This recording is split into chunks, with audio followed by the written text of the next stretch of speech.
Parasyte is a horror anime. That being said, this is your gore and lore warning. If you can't handle Gore and or lore, don't watch this video.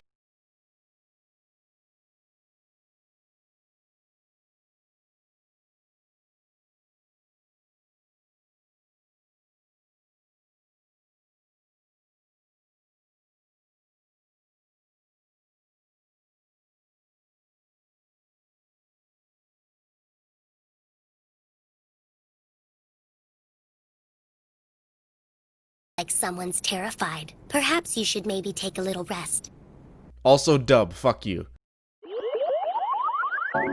I don't watch a lot of anime. Not because I don't like anime, but because I don't actively go looking for anime to watch. I don't have Crunchyroll or Funimation, so I don't have an algorithm drip-feeding me recommendations of anime that I might like. Every anime I've watched either comes from a friend or someone online recommending it to me, or in the case of Parasyte, finding it by complete accident.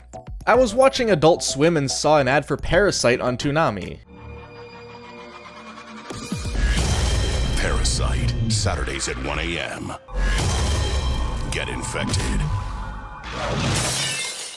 It looked cool and unique, so I set my TV to record the whole show, which was only 24 episodes. I finished, and it was kinda left there to fester in my mind for like 4 years, until recently I came back to rewatch it. There was something about the show that brought me back.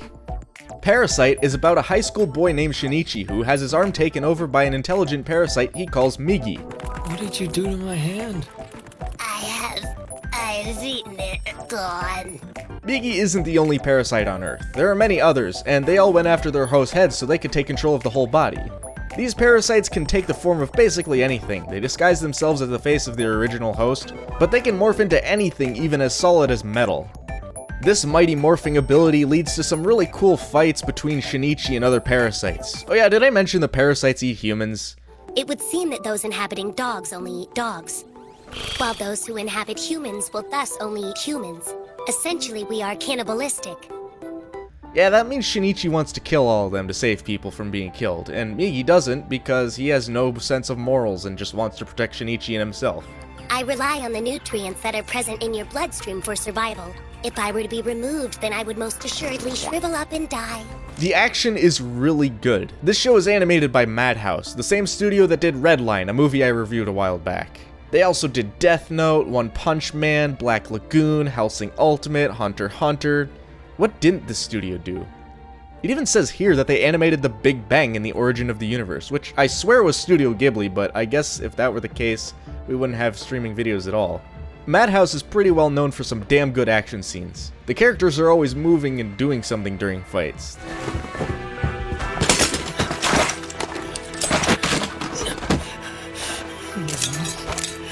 I don't know how the hell you got in there, but you're coming out.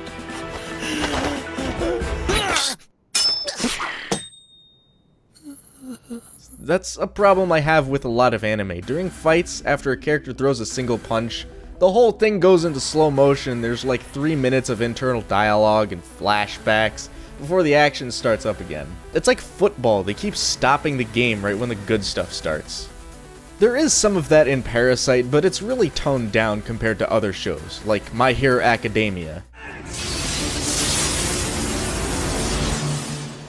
So, instead of going for small tricks with your hardening,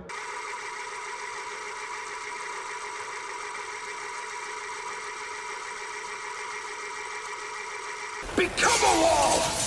A wall that's indestructible! When they don't stop for so long, you get a really good sense of the actual speed of these creatures. Some fights go by really quick, however, but I'd rather it be quick with constant action than really slow with so many cutaways from the action. With shorter action scenes, there's a lot more room for the story, which is what I missed in my first viewing and paid more attention to in my second time around.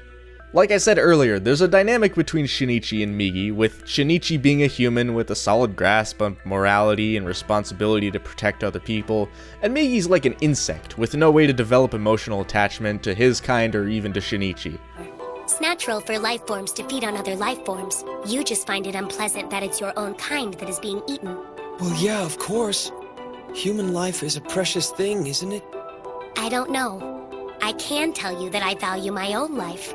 Although I've never really considered any other life form to be all that valuable. This dynamic lets you see the relationship between humans and the parasites from a perspective that hasn't really been explored in shows or movies before, at least not to this extent. The show makes you question morality of how humans kill for food, and lets you imagine what it would be like if suddenly humans were no longer an apex predator. I really appreciate shows like this. They show a really deep introspective in the collective consciousness of humanity and really make you think of our responsibility as a species, all without being completely preachy or outright telling you what to think. Sure, the show makes it seem like killing animals for food might be irresponsible, but if this were any other show, it would be all, "Go vegan, asshole, you're killing the planet one cheeseburger at a time." The last thing I want to watch or recommend to other people is a show or movie that preaches morals every chance it gets, which is why I dislike Steven Universe Future so much. As much of a pretentious asshole it makes me sound like, I really like the idea of free thought and free expression, and a show like Parasyte goes about morality the right way. It just presents the info in a way that forces you to think about it for a little bit and lets you come up with your own opinions. I'm sure someone watched this show and after hearing talk about humans killing animals thought, hey, maybe going vegan isn't such a bad idea. And then there's me, who hears the same thing and lets the thought fester in my mind for a while, until a scene with a lot of gore comes along and I immediately forget about it and think, damn, I'm hungry for some fucking steak right now. Just give me all the bacon and eggs you have. Wait. I worry what you just heard was, give me a lot of bacon and eggs. What I said was, give me all the bacon and eggs you have. Do you understand? Even with the show being so short, there's more focus on multiple smaller stories spanning a couple episodes than there is one big story spanning the whole series. One of the longer side plot, I guess you could call it, is focusing on a parasite called Reiko Tamara, or I guess you could call her Ryoko Tamiya if you're an old fag. She was the female teacher who just disappeared from his high school. Ryoko Tamiya? Who's Tamiya? She's already changed her name, but your client's name could possibly sound similar. Ryoko Tamiya. Reiko Tamara. Huh? Tamara was curious about humans and her own existence as soon as she took over her host. She was one to question why the parasites were even on Earth, and even if they were there to serve a purpose. Since the parasites themselves can't reproduce, she went the extra mile to procreate with another parasite to find out what would happen. And what happened was that since both their host bodies were still human, she gave birth to a normal human baby. This was the tipping point for her to begin to understand how humans sympathize with one another. She eventually learned to laugh and love her own child, and at the very end, she died to save him. She was one who wanted to coexist with humans, and rather than killing and eating them, she wanted to study them as an outsider looking in, to see what being a human was all about. Learning that it wasn't necessary to survive, she stopped eating humans and began to eat food normal people would eat in order to hide her identity as a parasite. I've killed at least 38 people so far, most of which were for food. But to tell you the truth, I'd say that figure is quite low among my kind. I was able to sustain myself with the same food humans normally eat. What I've found is that consuming humans is completely unnecessary in order for my kind to survive. And all of her observation and experimentation with people was done completely without harming her own child. Of course, this is only one plotline in the whole show. If this does seem interesting to you, I'd highly recommend watching it. The dub is really good, so even if you aren't into anime, I'd still recommend checking it out. That is, of course, if you can stomach a borderline unhealthy amount of gore. But then again, how did you get this far into the video if you can't? My body. I need my body. I need my body to survive. I need my body to survive. It's definitely not my favorite anime I've seen. Although I have trouble picking a favorite at all since I've only seen a small handful of anime in my life. But I'm still likely going to rewatch this again in a couple years. Maybe around Halloween with a bunch of friends, just a dark room and a bunch of snacks and a nice gory horror anime. It'll be great.